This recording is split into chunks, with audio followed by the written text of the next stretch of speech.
Assalamualaikum warahmatullahi wabarakatuh. Salam germas, sehat, bugar, produktif.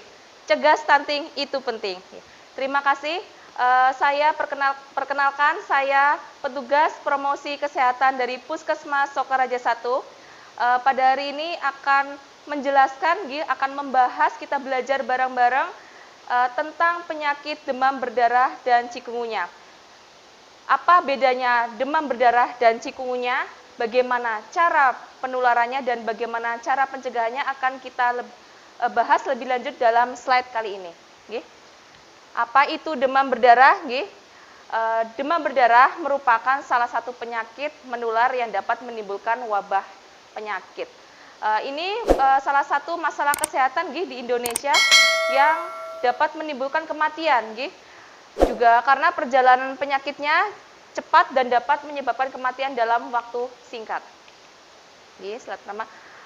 Jadi perjalanan dari penyakit demam berdarah itu dapat menyebabkan kematian dalam waktu singkat dan sering menimbulkan wabah disebabkan oleh virus dengue yang ditularkan dibawa oleh nyamuk Aedes aegypti dan bisa juga dengan nyamuk Aedes albopictus lalu menggigit manusia atau orang sehat atau orang sakit.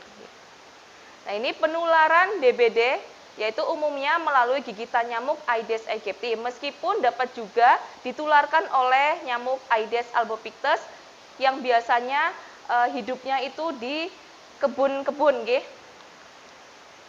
Dan daur hidup nyamuk Aedes aegypti itu dari telur.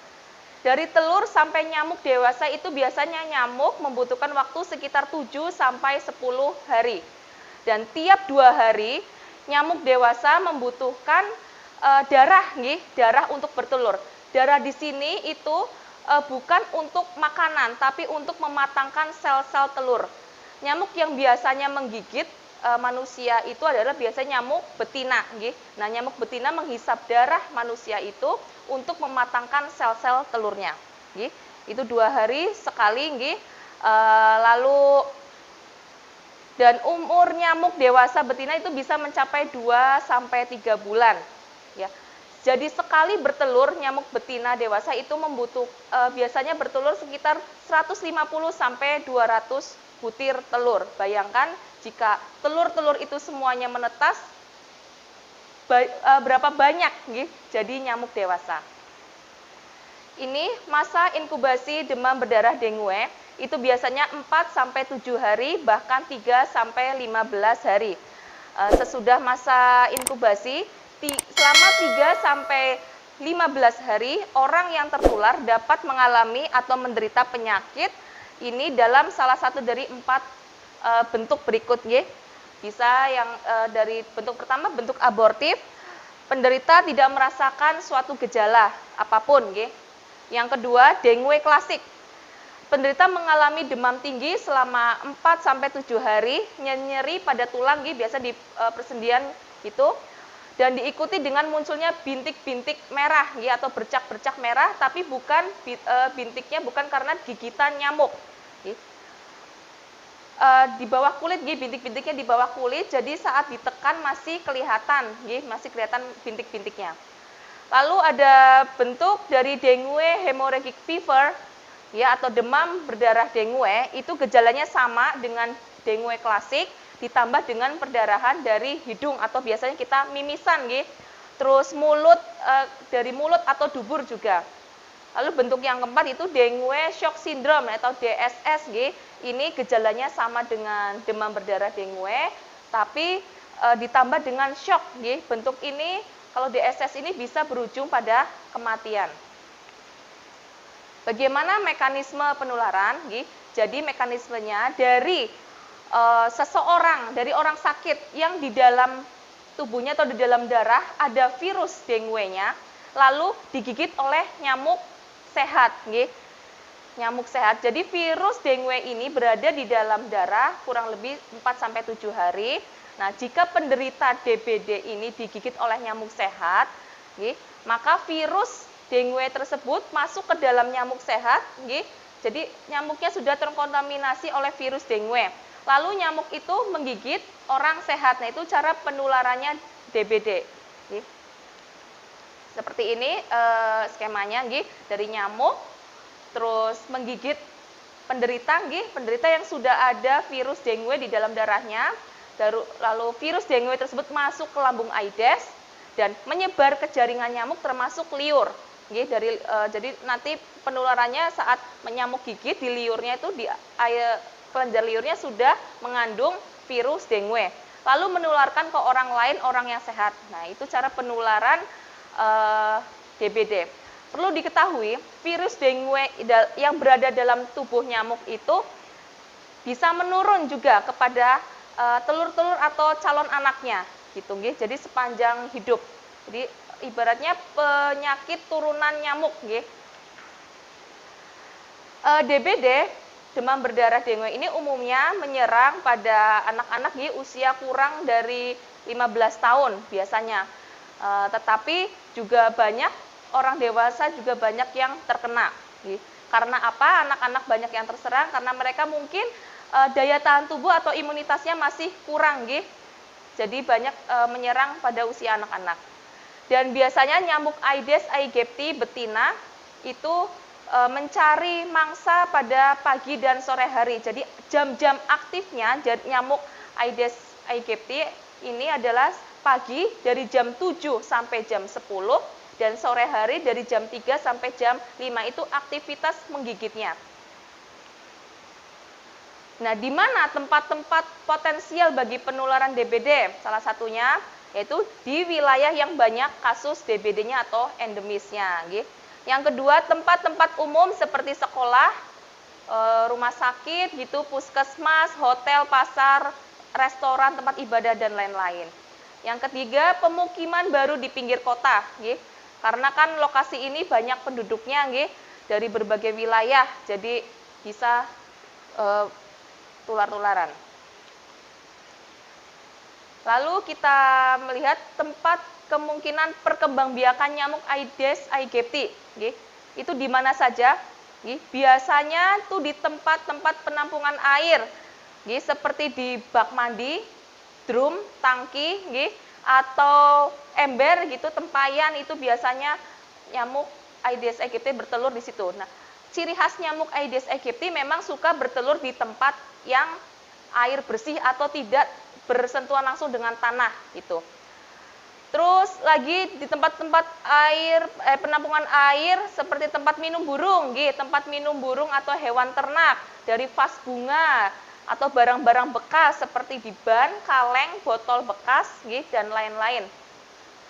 Lalu juga bisa bertelur di tempat-tempat seperti lubang batu atau pelepah daun, tempurung kelapa, dan potongan bambu. Itu biasanya kalau di rumah ada pagar bambu, itu biasanya pagarnya ada cekungan sedikit, bisa potensial untuk terjadinya genangan. Nah, itu bisa menjadi tempat perindukan nyamuk DBD, nyamuk Aedes aegypti.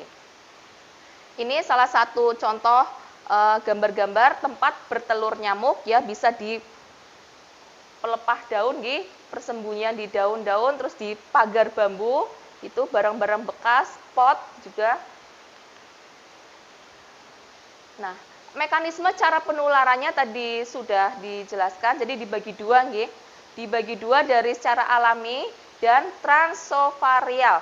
Secara alami itu dari nyamuk menggigit orang sakit, atau dari nyamuk itu menggigit orang sehat lalu menyebar jadi sakit gitu. Terus yang secara transovarial dari nyamuk dan telurnya sudah terinfeksi virus DBD, terus menggigit orang sehatnya itu sudah ada virus dengue yang jadi sakit gitu. Nah, cara pencegahannya dengan apa? Untuk memutus rantai penyakit DBD adalah dengan PSN atau pemberantasan sarang nyamuk. Sebelum kita lebih lanjut untuk membahas PSN, ini ada penegakan diagnosa DBD, itu ada secara klinis dan laboratoris. Secara klinis yaitu biasanya pertama demam tinggi, mendadak terus-menerus selama 2-7 hari. Biasanya demam ini, demam pada penyakit demam berdarah dengue itu ciri khasnya adalah pelana kuda, nggih. Dari 3 hari awal tinggi, terus turun, terus tinggi lagi seperti itu, nggih. Terus yang kedua terdapat manifestasi perdarahan seperti torniket positif atau dari uji peteking, nggih. Terus perdarahan mukosa, epiktasis, perdarahan gusi atau melena, nggih. Terus bisa juga disertai dengan pembesaran hati, shock juga ditandai dengan nadi lemah dan cepat, tekanan nadi turun, tekanan darah turun, kulit dingin. Itu secara klinis.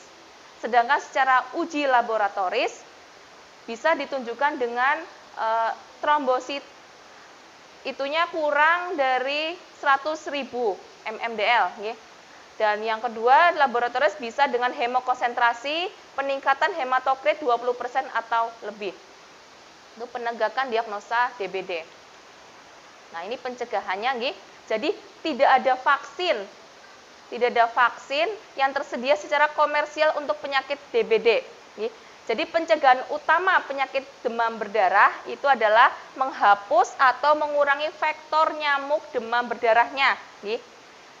Memberantas sarang-sarang nyamuknya. Dengan cara apa? Kita dengan cara G1R1J, gerakan satu rumah satu jumantik. Gerakan satu rumah jumantik juru pemantau jentik. Jadi gerakan satu rumah satu jumantik dalam PSN 3M+, bahwa upaya pencegahan dan pengendalian DBD itu dimulai dari masing-masing rumah tangga. Jadi biar optimal, jadi masing-masing rumah tangga itu berperan dan rutin melaksanakan PSN 3M+. Sekurang-kurangnya adalah 1 minggu sekali. Karena di sini kepala keluarga itu sebagai penanggung jawab jumantik rumah. Lalu saat terkena gejala-gejala demam berdarah, kapan harus segera dibawa ke rumah sakit? Jadi bila muncul salah satu atau lebih gejala, yang pertama misalnya kesadaran menurun atau anak gelisah, kulit kaki, kulit tangan itu anyep, lembab dingin gitu. Terus kencing berkurang atau malah tidak kencing selama 6 jam. Bisa kejang, kurang makan, minum, muntah, hingga lemas. Terus keluar perdarahan misalnya dari hidung, dari mulut atau dari dubur, itu langsung segera dibawa ke rumah sakit. Atau bisa juga diperawatan dari rumah. Kalau dari rumah itu harus cairan. Cairan utamanya adalah cairan atau minum yang banyak. Kalau di atas demam di atas 38 derajat itu langsung diberi obat penurun panas atau paracetamol. Nah, sekarang kita bahas bedanya demam berdarah dengan chikungunya. Karena ini sama-sama ditularkan dibawa oleh nyamuk Aedes. Jadi kalau penyakit chikungunya disebabkan sama oleh sejenis virus yang disebut virus chikungunya. Kalau demam berdarah oleh virus dengue, chikungunya oleh virus chikungunya. Gejalanya mirip dengan demam berdarah dengue. Kalau virus chikungunya dipindahkan dari satu penderita ke penderita lain melalui nyamuk, bisa juga Aedes aegypti atau Albopictus. Masa inkubasinya selama 1-6 hari. Ini gejalanya biasanya pada anak kecil, itu dimulai dengan demam mendadak, kadang juga disertai kulit itu kemerahan, ruam-ruam merah itu biasanya muncul setelah 3-5 hari. Mata juga biasanya merah karena kadang juga disertai oleh gejala seperti flu. Terus pada anak yang lebih besar atau orang dewasa biasanya disertai oleh nyeri sendi. Jadi setiap persendian otot gitu ada nyeri-nyerinya gitu. Bahkan sampai terjadi pembesaran kelenjar getah bening.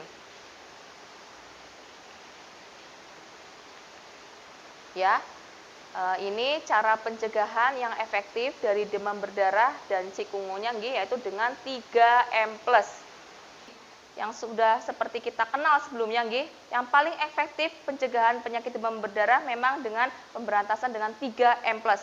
M yang pertama yaitu menguras dan menyikat tempat-tempat penampungan air seperti bak mandi, tempayan, drum, jadi benar-benar dikuras dan disikat minimal 1 minggu sekali. Yang kedua, menutup rapat-rapat tempat penampungan air. Jadi jika ada tempayan atau drum, itu kalau bisa ditutup supaya tidak ada potensi untuk nyamuk berkembang biak. Yang ketiga yaitu mendaur ulang barang-barang bekas. Lalu selain itu plusnya apa? Nah, plusnya seperti mengganti air vas bunga, minimal setiap hari diganti air vas bunga. Tempat-tempat minum burung atau hewan ternak juga jangan lupa diganti minimal ya seminggu sekali. Yang kedua, memperbaiki saluran dan talang air yang rusak atau tidak lancar karena takut potensi terjadi genangan air. Yang ketiga, menutup lubang pada potongan bambu. Jadi jika ada pagar dari bambu, ada potensi cekungan, kita bisa tutup atau di semen gitu. Yang keempat, bisa menaburkan bubuk larvasida atau yang lebih kita kenal dengan abate. Yang kelima, memelihara ikan pemakan jentik di kolam atau bak penampung air. Jika biasanya ikan pemakan jentik itu yaitu dengan ikan cupang atau ikan lain gitu. Yang keenam, bisa dengan memasang kawat kasa. Jadi di ventilasi rumah kalau bisa dipasang kawat kasa supaya tidak ada nyamuk yang keluar masuk seperti itu. Yang ketujuh, plus yang ketujuh, bisa menghindari kebiasaan menggantung pakaian dalam kamar. Kenapa? Karena biasanya nyamuk suka bersembunyi di balik pakaian kita, apalagi pakaian yang habis dipakai kita gantung, itu masih ada bau-baunya kita. Nah, nyamuk itu sangat suka dengan bau manusia karena di situ menempel, ada bau darahnya ibaratnya seperti itu. Jadi disarankan untuk diminimalisir untuk menggantung pakaian. Kalau bisa langsung cuci atau disimpan di tempat yang tertutup. Plus yang lain yaitu dengan menggunakan kelambu di kasur dipasang kelambu gitu. Apalagi yang mempunyai anak bayi balita. Plus yang lain bisa memakai obat yang dapat mencegah gigitan nyamuk seperti repellent anti nyamuk gitu, lotion anti nyamuk gitu. Atau juga memakai pakaian panjang kalau bisa untuk meminimalisir gigitan nyamuk, kita bisa menggunakan pakaian yang panjang. Begitu penjelasan dari kami. Mohon maaf jika ada salah atau kurangnya. Terima kasih. Salam germas, sehat, bugar, produktif. Cegah stunting itu penting. Jangan lupa subscribe, like channel ini ya. Terima kasih.